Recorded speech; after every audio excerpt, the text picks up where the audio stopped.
check it out, and I hope to see you in the program one of these days. All right, let's get back to the main event. Alesia Abatie's here, and she is a freelancer in Hollywood for many, many years, been involved in lots of movies and TV shows you've heard about.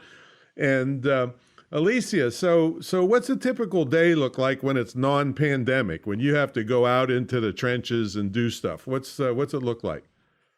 Well, I would basically say we have two different kinds of days. We probably have a pre-production day and a production day. A pre-production day is you're probably working in an office from say 7 to 7, and you're dealing with things like Only budgets and 12 schedules. hours? What are you, a slacker or what? Yes, add, 12, add 12 hours is pretty much the standard. Add 4 hours of commuting too, right?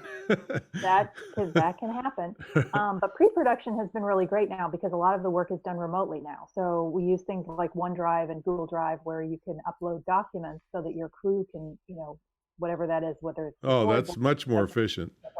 so that's definitely much more efficient. But basically, there's really only three kinds of days. Really, there's a pre-production day, which is you're setting up your production. Your production days when you're on set could be at a location, it could be at a stage. When you're working with actors and directors and cinematographers and setting up shots and basically completing principal photography. And the third part of it would be the post-production phase. After the things are shot and they're ready to go, you're in post-production, meaning editing, doing voiceover, cutting, adding music, adding titles, all of those things. So it's basically three days, and you can figure out which day you're on. You have maybe 3 weeks of pre-production, 3 weeks of shooting, and maybe 3 to 4 weeks of And post-production. you're involved in all of those different phases.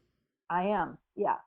Usually what happens is as a producer, you do a lot in the pre-production and the production phase. And then in the post-production phase, you're mainly in a supervisory role, working with a post-production supervisor who actually does all of, I get to pass all the paperwork and all the good stuff on to the post-production guy.